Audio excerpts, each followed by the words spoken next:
हरे कृष्णा। तो बहुत ही आधारभूत, बेसिक और बहुत ही महत्वपूर्ण जो बातें हैं वो हमें आज समझने मिलेगा। श्रील प्रभुपाद जी के दिव्य तात्पर्य के द्वारा इसमें क्या क्या कहा गया है, इसका एक एक लाइन जो है वो बहुत ज्यादा हमें मार्गदर्शन देने में सक्षम है। तो हम उसको थोड़ा धीरे धीरे समझने का प्रयास करेंगे। तो यहाँ पे कहा है यस्य वाचा प्रजा सर्वा गावः तन्त्या एव यद्रिताः। कह रहे हैं कि भगवान ने जीवों को धरती पे भेजा, और भगवान ने धरती पे भेजने के बाद भगवान ने भेजने के पहले ही सारी सामग्री बना दी कि जा रहा है क्या क्या चीजों की जरूरत पड़े। अब देखिए, हम आप में से कई माता पिता हैं जो अपने बच्चों को स्कूल भेजते हैं। तो जब आप स्कूल भेजते हैं बच्चों को, है ना, तो स्कूल भेजते हैं तो पहले ही वहाँ अरेंजमेंट कर लेते हैं। बच्चे का वहाँ नाम लिखा देते हैं, वहाँ पे कौन क्लास टीचर है, कौन से क्लास में जाना है, फीस पहले ही भर देते हैं, उसका स्कूल का यूनिफॉर्म खरीद लेते हैं, बैग खरीद लेते हैं, बुक्स खरीद लेते हैं। हाँ, अभी तो नहीं होता है, पहले होता था कि पेंसिल, शुरुआत में बच्चों को पेंसिल से लिखना होता था। छोटे बच्चे हैं तो चौक से लिखना होता है, थोड़ा बड़े हो जाते हैं, दूसरी तीसरी में जाते हैं तो पेंसिल से लिखते हैं, फिर पांचवी छठी के बाद पेन से लिखते हैं। तो एक एक जो भी जरूरत है उसका बड़ा ध्यान रखा जाता है। उसके बाद ये भी ध्यान रखा जाता है कि घर से निकले तो कुछ उसका आहार हो चुका हो, है ना, उसका जो टंकी है वो खाली ना हो, नहीं तो गाड़ी ठीक से काम नहीं करेगी। तो उसका भी ध्यान रखते हैं, और उसके लिए माँ है बहुत प्रेम से, बहुत अच्छे से जो पसंद है बच्चे को वो बना। उसके बाद वापस आने के बाद वापस से घर में भी तैयार रहती हैं जो उनको चीजों की आवश्यकता है वो बनाने के लिए। तो इन सब चीजों को जो है माँ पूरा ध्यान रखती है, माता पिता पूरा ध्यान रखते हैं। अच्छा, अब स्कूल में गया है बच्चा तो स्कूल में पढ़ाई कर रहा है कि नहीं उसका भी ध्यान रखते हैं। ऐसा तो नहीं है ठीक है अभी स्कूल में एडमिशन करा दिया, पैसा दे दिया, अब भूल जाओ, बच्चा अपने आप पढ़ के आ जाएगा, ऑटोमेटिक है सब कुछ। ऐसा तो होता नहीं। हम में से ऐसा है कोई माता पिता? मेरे ख्याल से तो कोई नहीं होगा। खासकर इस भागवतम क्लास में जितने लोग बैठे हैं उनमें से कोई माता पिता ऐसा नहीं होगा, क्योंकि जो संस्कारी माता पिता होते हैं वो ऐसे नहीं है। तो आप सभी संस्कारी हैं, भगवान का दिव्य गुणानुवाद का श्रवण करने वाले आप सभी महान भक्त हैं। तो बहुत अच्छे से ध्यान रखा जाता है कि बच्चे को क्या क्या जरूरी है। और बच्चा स्कूल में जा रहा है, ट्यूशन में जा रहा है, तो क्या कर रहा है वहां जाके। अभी कुछ होते हैं थोड़े नटखट होते हैं, मस्ती करते हैं, स्कूल में जाते हैं वहां भी मस्ती करते हैं, टीचर से मस्ती करते हैं, बच्चों से मस्ती करते हैं, आधा पढ़ाई करते हैं, और आधा जो है अपना जो रंग लेकर आए हैं अपने गुणों और कर्मों के अनुसार वो रंगों का प्रदर्शन भी करते हैं। तो माता पिता को ध्यान रखना होता है कि मेरा बच्चा क्या पढ़ाई कर रहा है, कितना पढ़ाई कर रहा है। जो छोटे छोटे एग्जाम होते हैं वो देखते हैं, डेली का होमवर्क चेक करते हैं। तो ऐसा नहीं है कि केवल उसको स्कूल में भेज दिया और अब जाए पढ़ाई करें। नहीं, उसका रेगुलर अपडेट होता है, रेगुलर चेकिंग होता है। तो आप देखेंगे ये जो श्लोक है, ये श्लोक बिल्कुल सटीक हम लोगों के ऊपर उसी तरह बैठता है जिस तरह हम ध्यान देते हैं अपने बच्चों का। जब भगवान हम लोगों को धरती पे भेजे, तो धरती पे हम लोगों को भेजने के पहले ही भगवान ने आठों तत्वों का निर्माण कर दिया। भूमि, जल, वायु, अग्नि और आकाश, मन, बुद्धि, अहंकार। और इनके संयोग प्रयोग से भगवान ने इतनी सारी विविधताएं बनाई, इतनी सारी वैरायटी बनाई है भगवान ने, बहुत सारी, बहुत सारा वैरायटी भगवान ने बनाया है। आप कोई एक फल ले लीजिए, अब मान लो एक सेब है, तो एक सेब देख लो। अब वो सेब में भी कितने वैरायटी के सेब है। अमेरिका में देखोगे वही सेब है, लेकिन उसका वैरायटी अलग, स्वाद अलग रहेगा, रंग रूप अलग रहेगा। वही आप ऑस्ट्रेलिया चले जाओ, हाँ, आप लोग भाग्यशाली हैं कि आप लोगों को अमेरिका और ऑस्ट्रेलिया का सेब जो है भारत में मिल जाता है। लेकिन हम लोगों का दुर्भाग्य ये है कि हमारे ही भारत के कश्मीर में जो सेब उगता है वो हमको नहीं मिलते हैं। वो एक्सपोर्ट कर देते हैं, क्योंकि उसका क्वालिटी अच्छा होता है, तो उसको एक्सपोर्ट कर दिया जाता है। और जो अमेरिका ऑस्ट्रेलिया का जो सेब है उसका क्वालिटी उतना अच्छा नहीं है, तो वो हम लोगों को खाना पड़ता है। क्या दुर्भाग्य देखिए, मेरे घर में जो अच्छी चीज बन रही है उसको मेरे को बाहर देना पड़ रहा है। अज्ञान में जी रहे हैं। भारत के लोग वैदिक साहित्य को छोड़ने के कारण ऐसे घोर अज्ञान में चले गए हैं कि खराब चीज का सेवन कर रहे हैं और अच्छी चीजों का एक्सपोर्ट कर रहे हैं। आप देखिए, आज भी अगर कोई मार्केट में जाता है तो मार्केट में जो जो प्रोडक्ट उठाता है, वो प्रोडक्ट क्या देख के उठाता है? Export quality.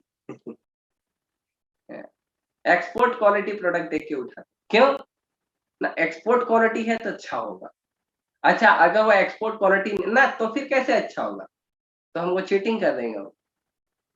ये हमारा दुर्भाग्य है कि अगर विदेशियों को खिलाना है दूसरे देश, हालांकि हम वसुधैव कुटुंबकम में बिलीव करने वाले हैं, हमारे लिए देसी विदेशी कुछ होता नहीं है, लेकिन एक देश प्रांत की सीमाओं के हिसाब से अगर बात करें, तो जो आपके देश में बनता है और जो सर्वोत्तम होता है उसमें से, वो आप वो आपको देना पड़ता है विदेशियों को। दूसरे लोग, पड़ोसी के लोग खाएंगे। और जो आपके घर में अच्छा नहीं बना है वो एक आपको पाना होता है, और जो विदेशियों के घर में अच्छा नहीं है वो आपको पाना होता है। बताइए, ये परिस्थिति। तो एक सेब जो है अमेरिका में, उसका स्वाद और रूप रंग अलग होगा। रूप तो वही होता है, रंग अलग अलग होते हैं। ऑस्ट्रेलिया में अलग होगा, कश्मीर का अलग होगा, तो अलग अलग होता है। फिर आप कोई सब्जी ले लीजिए, है ना, वो सब्जी का भी अलग अलग होता है। तो बहुत सारे, फिर फूलों का देखिए, फिर कंदमूल का देखिए, तो बहुत सारे अलग अलग रंग के, रूप के सब्जी हैं, फल हैं, फूल हैं, भिन्न भिन्न स्वाद हैं, भिन्न भिन्न जलवायु के अनुसार वहां के रहने वालों के लिए जो जलवायु का फल का आवश्यकता है वो भगवान उपलब्ध करा। जैसे हम मुंबई में रह रहे हैं, तो मुंबई की जो जलवायु है उसके अनुसार हम लोगों को जो फलों की आवश्यकता है और जिनसे हमारा सर्वोत्तम पोषण होगा, वो जलवायु में वही फल उगेगा। जो गुजरात में रहते हैं, बाजू में महाराष्ट्र में नहीं है, जो गुजरात में रहते हैं, तो गुजरात के फल और सब्जियां अलग होगी। ज्यादा नहीं, लेकिन थोड़ा भेद जरूर हो जाएगा। नीचे चले जाइए आप, तमिलनाडु है, कन्याकुमारी है, आंध्र प्रदेश है, तो आप इसमें जाकर देखिए तो इसमें जलवायु अलग है, इसका खान पान अलग होगा, इसका सब्जी फल अलग होगा। तो एक एक जीव को जितनी आवश्यकता है वो सारी आवश्यकता भगवान पहले से हमारे लिए बना। कई बार लोग बोलते हैं भक्ति करेंगे, भगवान के ऊपर आश्रित हो जाएंगे। प्रभु जी, आप बोल तो रहे हो, आपका लेक्चर बड़ा अच्छा है, लेकिन अगर हम भगवान पर आश्रित हो जाएंगे तो आप जैसा बोल रहे हो वैसा होएगा क्या? हम भगवान पे आश्रित होंगे, मेहनत नहीं करेंगे तो हमको मिल जाएगा खाने को? अरे भाई, आपके इस प्रश्न पूछने के पहले और आपके जन्म लेने के पहले भगवान ने सारी व्यवस्था आपको पहले से करके रखी। क्या उदाहरण है? उदाहरण प्रभुपाद जी की। आचार्यों से सीखेंगे तो कभी प्रश्न जो है हमें विचलित नहीं करेगा।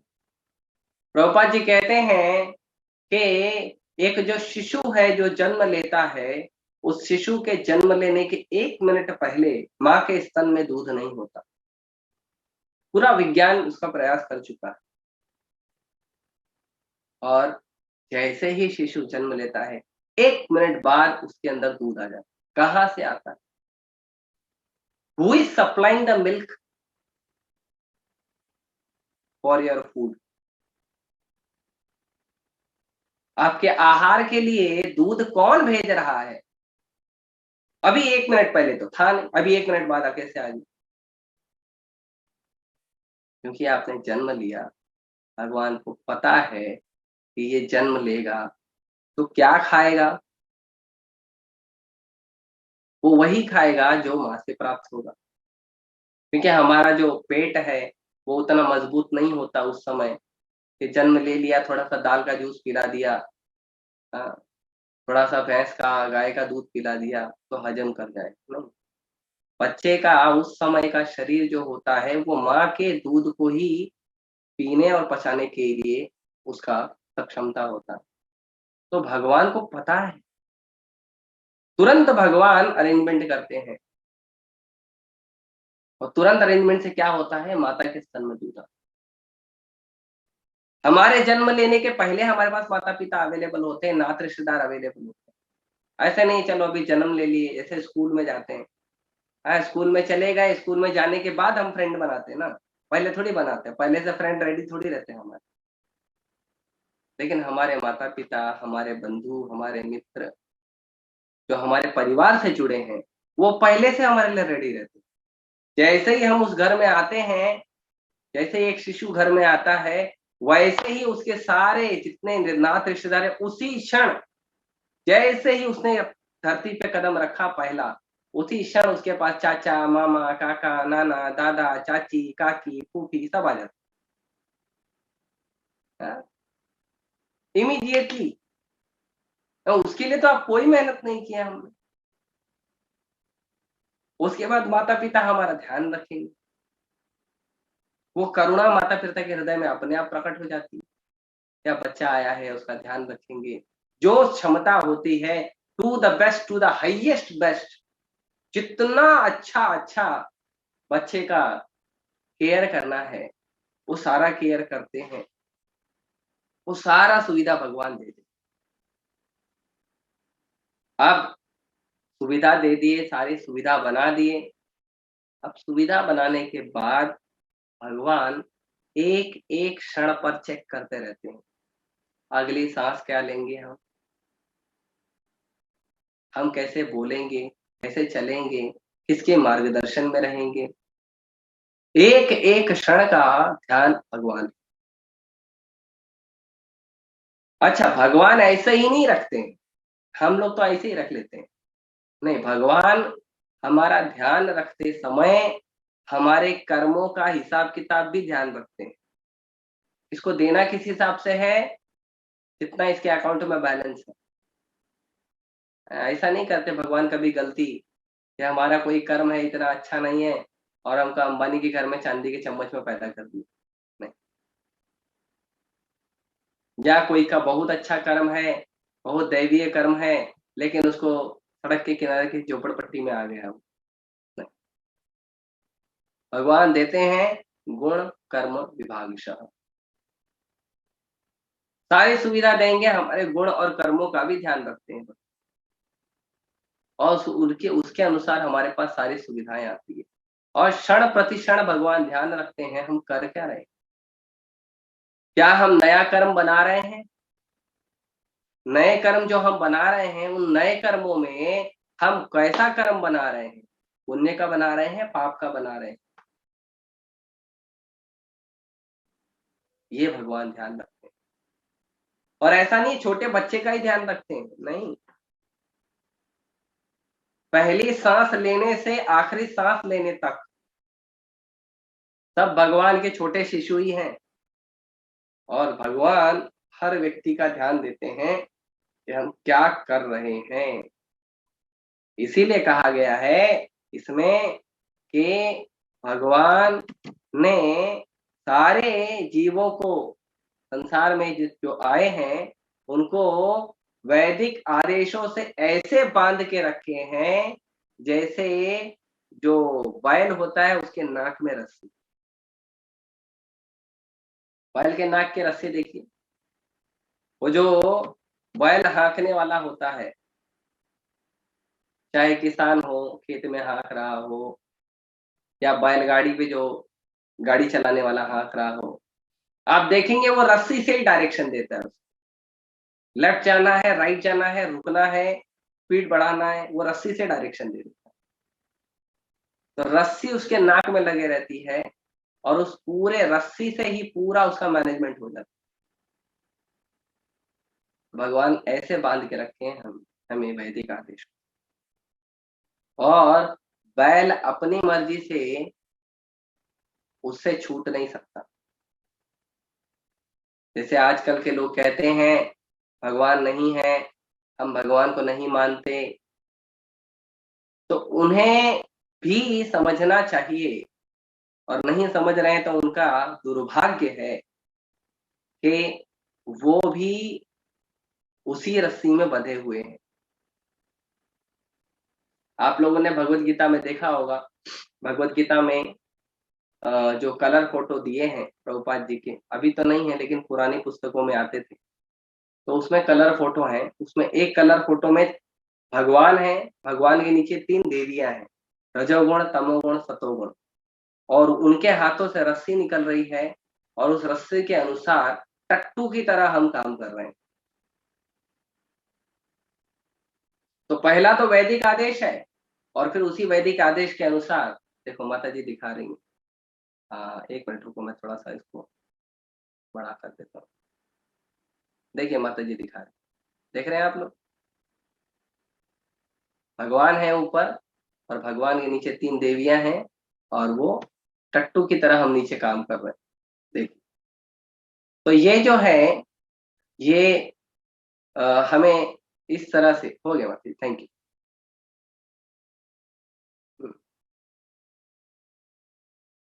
तो इस तरह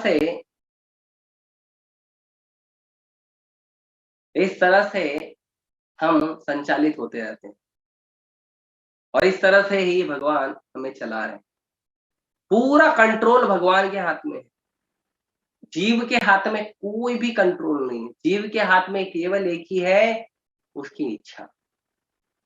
क्या इच्छा कर रहा है वो, उसी की इच्छा के अनुसार उसके हृदय में परमात्मा के रूप में जो भगवान है, वो भगवान परमात्मा के रूप में उसे मार्गदर्शन देते हैं क्या करना है। क्या करते हैं भगवान हमारे हृदय में? भगवान करते हैं अनुमंता च उपद्रष्टा च भर्ता भोक्ता महेश्वरम। भगवान क्या है? भगवान हमें अनुमति देते हैं और भगवान देखते रहते हैं कि हम क्या कर रहे हैं। और भगवान क्या करते हैं ये दोनों करके? परमिशन दे रहे हैं और हमें देख रहे हैं, तो क्या कर रहे हैं इन दोनों से? भर्ता भोक्ता महेश्वरम। भगवान हमारा भरण पोषण भी कर रहे हैं और भगवान भोक्ता भी हैं। जो कार्य हम कर रहे हैं उसका असली भोग भगवान का। क्यों? क्योंकि भगवान महेश्वर, भगवान भगवान है, सर्वश्रेष्ठ वही है।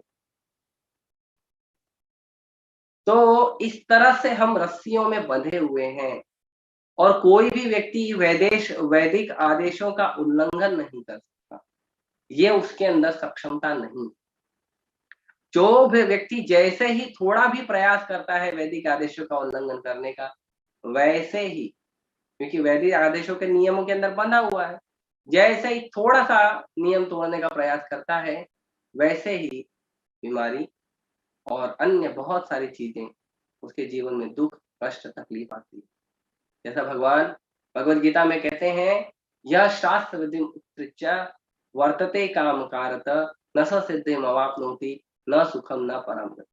हमारे पास कंप्लीट इंडिपेंडेंस है, हम जो चाहे करें, लेकिन वो इंडिपेंडेंस के बाद भगवान का कंडीशन भी लगा है कि अगर ऐसे काम करोगे तो आनंद मिलेगा, और ऐसे काम करोगे तो दुख मिलेगा। इंडिपेंडेंस है, लेकिन इंडिपेंडेंस के साथ नियम भी है।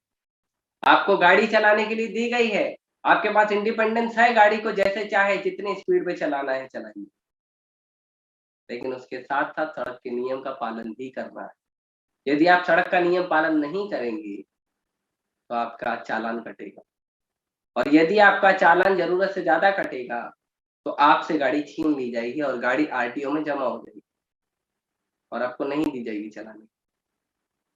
फिर आप बोलोगे मैं दूसरा खरीद लूंगा, वो पॉसिबल नहीं है, क्योंकि आपके अकाउंट में वो गलतियां डाल दी जाएगी कि ये व्यक्ति गाड़ी नहीं चला पाता है ठीक, तो आप नया गाड़ी भी नहीं खरीद पाओगे। तो हमें भगवान देते हैं सारी सुविधाएं, लेकिन वो सारी सुविधाएं हमें वैदिक आदेश के अनुसार ही करना जरूरी है। आज के समय पे हम देख रहे हैं कलयुग का जो प्रकोप है वो बहुत बहुत बढ़ गया है। आज मैं प्रभुपाद जी का 9वें स्कंध का एक तात्पर्य पढ़ रहा था, बड़ा सुंदर तात्पर्य है, और ये पढ़ते समय मुझे ध्यान आया कि मैं इसे शेयर करना चाहिए। तो भगवान कहते हैं कि ऐसा, ये तात्पर्य में वर्णन है, प्रभुपाद जी कहते हैं कि ऐसा कहा जाता है कि कली काल में कृष्ण जो है नाम के रूप में प्रकट है। भगवान कलयुग में नाम के रूप में आए हैं। हरे कृष्णा कृष्ण कृष्ण हरे हरे, हरे राम राम राम हरे। आगे कहते हैं, यदि हम अपराध न करते हुए राम और कृष्ण के नाम का जप करेंगे इस युग में, इस युग मतलब जो कलयुग चल रहा है, तो भगवान श्री राम का जो राज है, जिसमें बहुत सारी सुविधाएं थी और वो राज बहुत ज्यादा विस्तृत और फैला हुआ था, वो राज हरे कृष्ण कीर्तन करने से, ये हरे कृष्ण आंदोलन के द्वारा ये परिस्थिति वापस आ सकती है, वो भी इस कलयुग में। तो भगवान, ऐसा नहीं है कि भगवान श्री राम आए थे तो भगवान श्री राम कोई बहुत बड़े जादूगर थे और जादू से उन्होंने सारी दुनिया बना दी थी।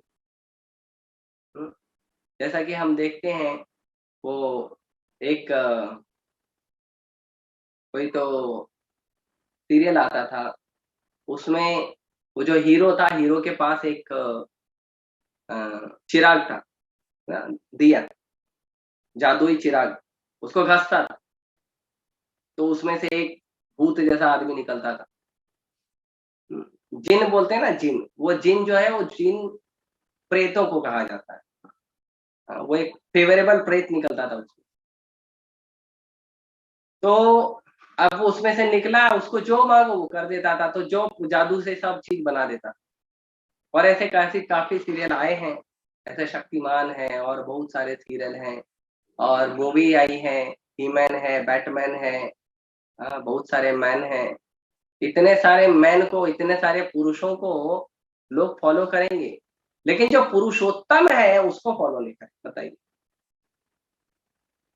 हाँ, बैटमैन मतलब चमगादड़, चमगादड़ वाला पुरुष, चमगादड़ पुरुष। हीमैन मतलब पुरुष वाला पुरुष, जिसको पुरुष ही बोलेंगे, ही मतलब पुरुष। हाँ, स्पाइडरमैन मतलब, स्पाइडरमैन का मतलब है कि जो मकड़ी पुरुष। हाँ, लेकिन मर्यादा पुरुष को नहीं फॉलो करेंगे, लीला पुरुष को नहीं फॉलो करेंगे, प्रेम पुरुष को नहीं फॉलो करेंगे। इसके लिए इनके जीवन में दुविधाएं भी वैसी होती है, जीवन मकड़ी की जैसा है, जीवन चमगादड़ की तरह है। चमगादड़ उल्टा लटका रहता है, इनका सबका जीवन उल्टा लटका हुआ है। किसी का जीवन सीधा नहीं चल रहा है, सबका उल्टा लटका हुआ है। क्यों? क्योंकि भगवान का नियम पालन नहीं करते। तो कह रहे हैं हम उस प्रधान पुरुष को सादर नमस्कार करते हैं जिन्होंने हमें वेद दिए। तो अगर सब कुछ वेद के अनुसार चलेगा तो हम वेद का कैसे पालन करें? हमें वेद का पालन करने के लिए ही भगवान ने हमें वेद दिए। भगवान ने वेद दिए हैं तो हमें पालन करने के लिए। जब तक आप जानते नहीं हैं कि क्या वेद है, तब तक कैसे पालन करें? जैसे उदाहरण मान लेते हैं कि आप सभी भक्त हैं इतने अच्छे, आप भक्तों में किसी का नौकरी, किसी को रेलवे में जॉब मिल गया।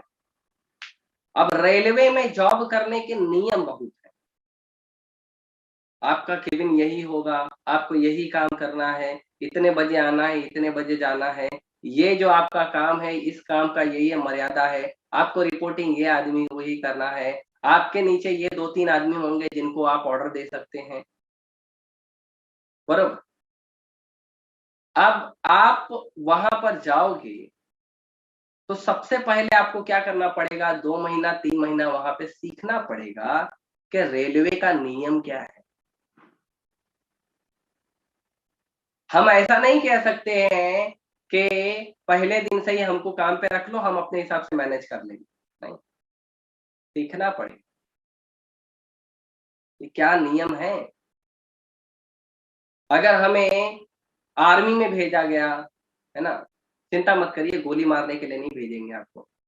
आर्मी में भेजा गया है और आर्मी में भेजा गया है, वहाँ पे मान लो कोई डिपार्टमेंट है अकाउंट का, कुकिंग का, कुछ है ऐसा डिपार्टमेंट, उसमें भेजा गया, तो उसमें भी 2-3 महीना हमको बैठा के सिखाया जाएगा कि आर्मी के नियम क्या है।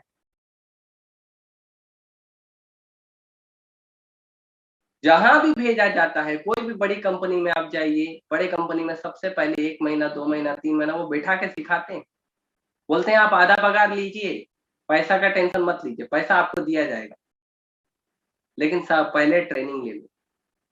वो आधा पगार का नुकसान सह लेता है कंपनी, लेकिन पहले ट्रेनिंग देता है, कंपनी के नियमावली, कंपनी के कानून, कंपनी का जो क्या करना है, क्या नहीं करना है, उसका जो शेड्यूल है उसको अच्छे से फॉलो कर, वो पहले सिखाती है। उसके लिए कंपनी आधा पगार सह लेती है, आधा पगार देती है ऐसी फ्री में कि छोड़ के ना भाग जाए, लेकिन नियम सिखाती है। तो भगवान ने जो हमें नियम दिए हैं, वेद दिए हैं, वो पहले हमें सीखना पड़ेगा, हमें पहले पढ़ना पड़ेगा। इसीलिए प्रभुपाद जी कहते हैं, सारे आचार्य कहते हैं कि हमें पढ़ाई बचपन से करानी चाहिए, ये वैदिक ग्रंथ की पढ़ाई बचपन से करानी चाहिए। ये जो कत्ल खाने की तरह जो स्कूल और कॉलेज खुले हैं, प्रभुपाद जी कत्ल खाना कहते हैं, मैं नहीं कहता हूँ, क्योंकि ये इसमें चेतना का कत्ल होता है, हमारी चेतना का वध हो जाता है। हम आत्मा हैं, हम पूर्ण पुरुषोत्तम भगवान श्री कृष्ण के अंश हैं और जितने भी लोग संसार में सब भगवान के अंश हैं, हम सेवक हैं, हमें सेवा करना चाहिए। ये सब नहीं सिखाया जाता, सिखाया जाता है तुम ही सर्वे सर्वा हो, तुम ही विराट पुरुष हो, जो तुम चाहोगे वही होगा। जाओ मम्मी को डिमांड करो, पापा को डिमांड करो, टीचर को डिमांड करो, प्रिंसिपल को डिमांड करो, दोस्तों को डिमांड करो, अपनी मर्जी से जो चाहे करो। अपनी ये जो हम आपको ज्ञान दे रहे हैं, शिक्षा दे रहे हैं, इसके बल पर जाओ और पूरे दुनिया में जो चाहे हासिल करो। ये नहीं सिखाया जाता है कि तुम्हारे गुण और तुम्हारे कर्म तुम्हारा पीछा कभी नहीं छोड़े। ये नहीं सिखाया जाता है कि तुम्हारे गुण और तुम्हारे कर्मानुसार ही तुम्हारे को जीवन में सब कुछ मिलेगा। थोड़े में संतुष्ट रहना सीखो, कुछ नहीं सिखाया जाता। जो हमारा चेतना बढ़, अभी ना जाने कितने कलयुग से तो, है ना, घूमते घूमते घूमते घूमते अभी इस कलयुग में गिर गए, अभी इसमें भी वही सिखाया जाता। तो हमारी जिम्मेदारी ये बनती है कि स्कूल और कॉलेज में तो ज्ञान सिखाया जाता है, साइंस सीख लो, कॉमर्स सीख लो, आर्ट्स सीख लो, लेकिन हमारी जिम्मेदारी बनती है कि हमें अपने बच्चों को सिखाना चाहिए कि वैदिक ज्ञान क्या है। भगवत गीता, श्रीमद् भागवतम, शुरुआत करें उनका स्टोरी से। हाँ, बहुत सुंदर सुंदर मधुर मधुर स्टोरी है कृष्णा बुक के अंदर, आप उससे शुरुआत करिए, उससे शुरुआत करिए। और वो एक एक दो दो तीन तीन स्टोरी बच्चों के साथ बैठ के पढ़ें। पहले के समय पे जो घर में दादी या नानी जो होते थे, इनका काम यही, मेन काम यही करते थे। माँ बाप को लगता था चलो दादी कहानी सुना रही है, लेकिन दादी कहानी के माध्यम से जो संस्कार अंदर डाल देती थी, बच्चा उससे मजबूत खड़ा होता। आजकल घर में तो वृद्धों का सम्मान नहीं है। कुछ संस्कारी लोग हैं जो माता पिता का सम्मान करते हैं, बाकी तो बोलते हैं वी वांट सेपरेट लिविंग। आप तो कर नहीं सकते जो काम वो कर सकते थे, आप उनसे ही अलग हो गए। तो बच्चों के साथ बैठें, बच्चों के साथ समय बिताएं। अगर हम बच्चों के साथ समय नहीं बिताएंगे तो क्या होगा, जो वो सीखेंगे वही वो करेंगे। तो ये वैदिक ज्ञान अगर उनके शरीर में नहीं जाएगा, उनके ध्यान में, उनकी बुद्धि में नहीं जाएगा, तो उनका व्यवहार वैसा नहीं होगा जैसा हम चाहते हैं, वैसा नहीं होगा जैसा वैदिक आदेश चाहते हैं। लेकिन उनके नाक में तो रस्सी लगी हुई है वैदिक आदेशों, तो क्या होगा? तो इतना सब पढ़ाई कराने के बावजूद भी हमारे बच्चों के जीवन में असफलताएं आएंगी, हमारे जीवन में असफलताएं आएंगी। क्यों? क्योंकि अगर हम वैदिक आदेश के अनुसार जिएंगे तो ही सफलता मिलेगी, वैदिक आदेश के अनुसार नहीं जिएंगे तो सफलता मिलेगी नहीं। लेकिन हम वैदिक आदेशों के अनुसार जी नहीं रहे हैं, लेकिन बंधे तो वैदिक आदेशों से ही हैं। This is the password for success. आगे बढ़ने का ये पासवर्ड है। इसीलिए प्रभुपाद जी लिखते हैं, किसी भी सजीव प्राणी को जो जीवन में असली लाभ का इच्छुक है, वैदिक वांग्मय के आदेश के अनुसार कर्म करना चाहिए। If you want success in your life, you should quickly follow the injunctions of Vedic literature. कठोरता से उसका पालन करना सीखना चाहिए। कठोरता से नहीं तो कम से कम थोड़ा थोड़ा तो पालन करें। आगे प्रभुपाद जी कहते हैं, तो कोई बोलेगा अरे हमको इंद्रिय तृप्ति भी तो करनी है, हमें भी तो आनंद लेना है। तो प्रभुपाद जी कहते हैं लीजिए, मना कौन कर रहा है? तुम्हारे आनंद के लिए भगवान ने इतनी बड़ी सृष्टि रच दी है, और कितना आनंद चाहिए? तो ठीक है, हम आनंद लेते हैं। नहीं, आपको आनंद लेना है तो आनंद आप नमक की तरह लीजिए। भौतिक इंद्रिय तृप्ति नमक की तरह है। आप नमक ज्यादा डालोगे खा नहीं पाओगे, और कम डालोगे तो खा नहीं पाओगे। तो कितना डालना है? जितना आवश्यकता है। हमको कैसे पता चलेगा आवश्यकता क्या है? आपको कभी पता नहीं चलेगा। तो कैसे मालूम पड़ेगा? मालूम पड़ेगा जब हम रेगुलर शास्त्रों का अध्ययन करेंगे और भक्तों के संपर्क में रहेंगे, तब हमें पता चलेगा कि हमारे जीवन में कितना इंद्रिय तृप्ति का आवश्यकता है, नहीं तो नहीं। और आखिरी में प्रभुपाद जी लिखते हैं, कोई भी मनुष्य या देवता वैदिक वांग्मय जैसा नियम नहीं बना सकता। मनुष्य नहीं बना सकता।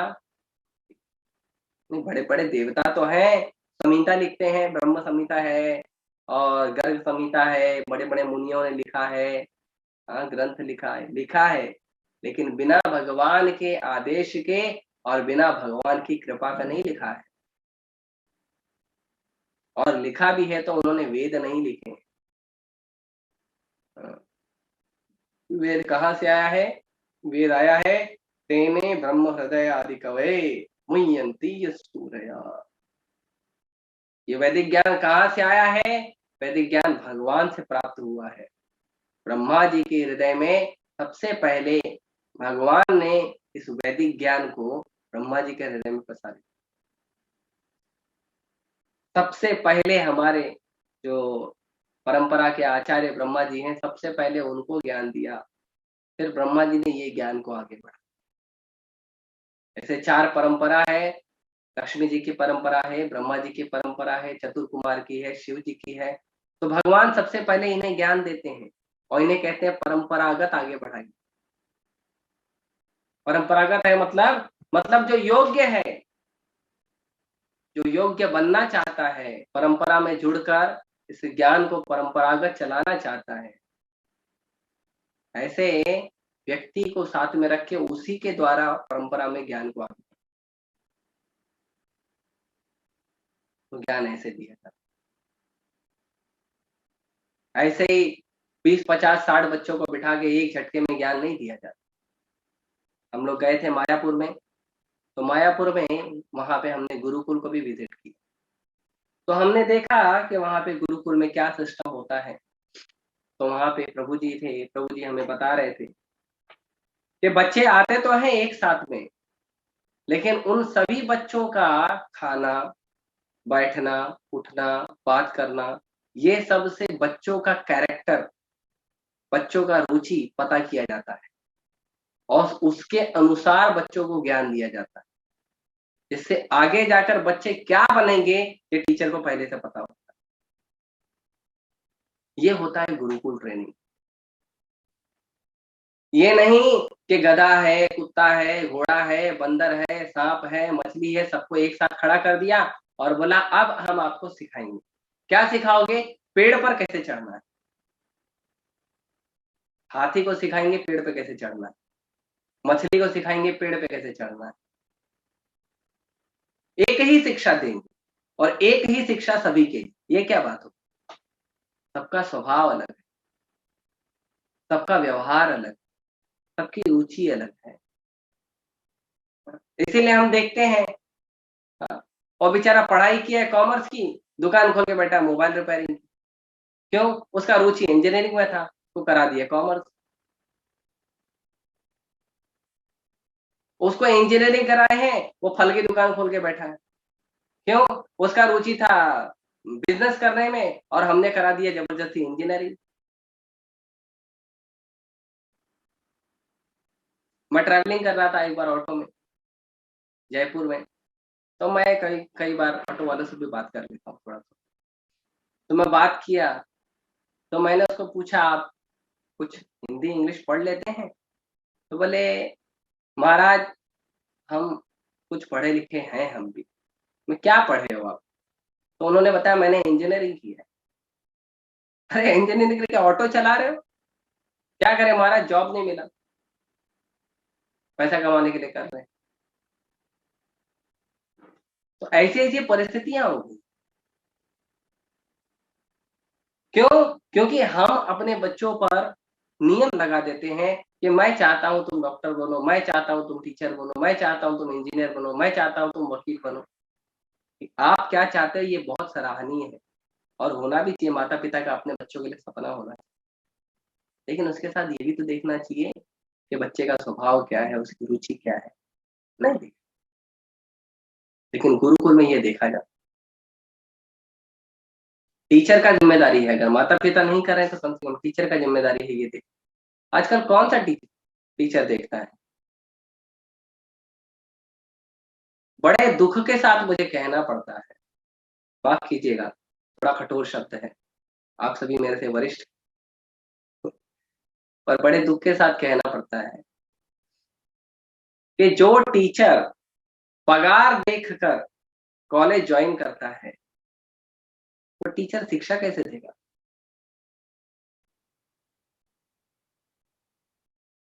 जो स्कूल और कॉलेज ज्वाइन करता है ये देख कर के कितनी पगार मिलेगी और कितनी सुविधा मिलेगी कॉलेज में, वो टीचर शिक्षा कैसे देगा? शिक्षा देने वाला जो टीचर है, वो टीचर का पहला मुख्य कर्तव्य होना चाहिए शिक्षा। हाँ, बाकी चीजें हैं, पगार, कॉलेज की सुविधा सब देखना चाहिए। उसका पहला मुख्य ध्यान होना चाहिए बच्चे का कैरेक्टर, बच्चे का कल्चर। कौन करता है आज? कोई नहीं करता। टीचर खुद इंपॉर्टेंस पढ़ के पास होके नंबर लाके टीचर खुद प्रोफेसर बनता है। इम्पोर्टेंस पढ़ने का मतलब है, इम्पोर्टेंस पढ़ने का मतलब है कि किताब के अंदर जो 40-45% जो इम्पोर्टेंट चीजें हैं जो एग्जाम में रेगुलर पूछी जाती हैं वो पढ़कर टीचर पास हुए। और जो टीचर खुद पूरी बुक नहीं पढ़ा है वो टीचर बच्चों को पूरी बुक पढ़ाने का जिम्मेदारी लेके बैठा है।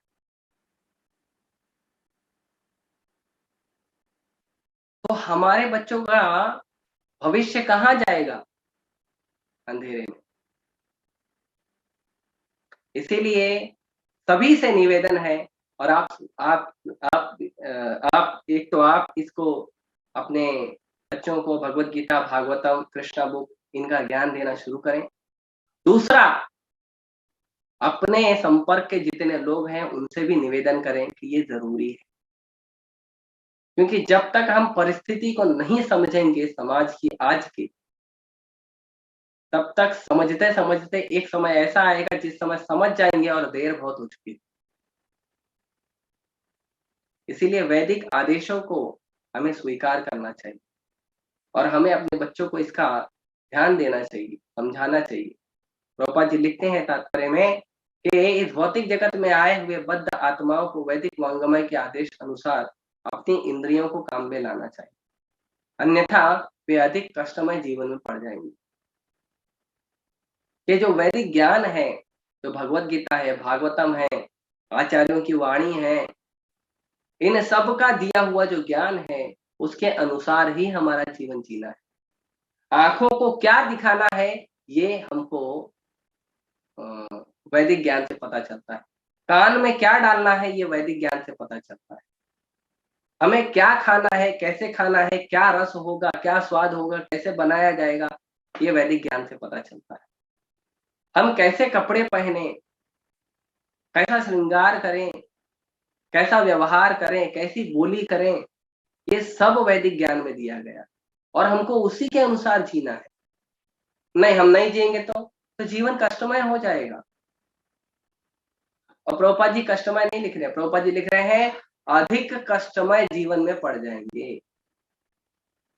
क्योंकि कष्ट तो है, भौतिक संसार है, दुखालय है, तो दुखालय में दुख तो मिलेगा, लेकिन जो नॉर्मल दुख है उससे ज्यादा दुख मिलेगा। जो नॉर्मल दुख है उससे ज्यादा दुख मिलेगा। नॉर्मल दुख तो मिलेगा, थोड़े जो झटके हैं वो तो मिलते रहेंगे। जैसे उदाहरण देते हैं कि एक आदमी टमटम में, जो ऑटो होता है ना, पतरे का ऑटो खड़खड़ खड़खड़ करते रहता है, आप लोग देखे होंगे, गांव वगैरह में गए होंगे तो, है ना। तो वो ऑटो में आप सफर करिए और रोड खराब है ना, तो एक तो ऑटो की खड़खड़ाहट बहुत ज्यादा होती है ना, ऊपर से रोड के जो झटके हैं वो भी लगते रहते हैं। और दूसरा, आप गाड़ी में ट्रैवलिंग करिए, बड़ी गाड़ी है, मर्सिडीज, बीएमडब्ल्यू जैसी बड़ी गाड़ी है, उसमें ट्रैवलिंग करिए, तो उसमें भी सड़क पर चलते समय सड़क पर गड्ढों के झटके लगेंगे। लेकिन अंतर क्या है? अंतर ये है कि जो गाड़ी है, गाड़ी का जो शॉक एब्जॉर्बर है वो ज्यादा पावरफुल रहता है, गाड़ी में खड़खड़ खड़खड़ की आवाज नहीं आती है ना। तो जो हमारा सफर है वो कम झटके वाला होगा। ये है वैदिक जीवन। और वही हमारे गड्ढों भरा जो जीवन है उसके ऊपर अगर हम अपने मर्जी से ऑटो में, टमटम में बैठ जाएं तो खड़खड़ खड़खड़ का जो टेंशन है वो तो होगा ही, ऑटो का शॉक एब्जॉर्बर जो होता है वो भी कमजोर होता है, तो उसके झटके भी ज्यादा लगेंगे, है ना। अगर अच्छे से प्रसाद पा के बैठे हैं तो ये गारंटी है कि प्रसाद ऑटो से उतरते उतरते पच जाए क्योंकि इतने झटके लग जाते हैं। तो हमें ऐसा जीवन नहीं जीना, हमें जीवन जीना है आनंद। तो इसका प्रयास करना चाहिए। तो मेरे जो समझ में आया अपनी छोटी बुद्धि से मैंने थोड़ा सा चर्चा करने का प्रयास किया, कुछ कठोर शब्दों का प्रयोग किया होगा तो उसके लिए मुझे क्षमा करिए। किसी को कोई प्रश्न है, विचार है तो हम स्वीकार करेंगे। हरे कृष्ण।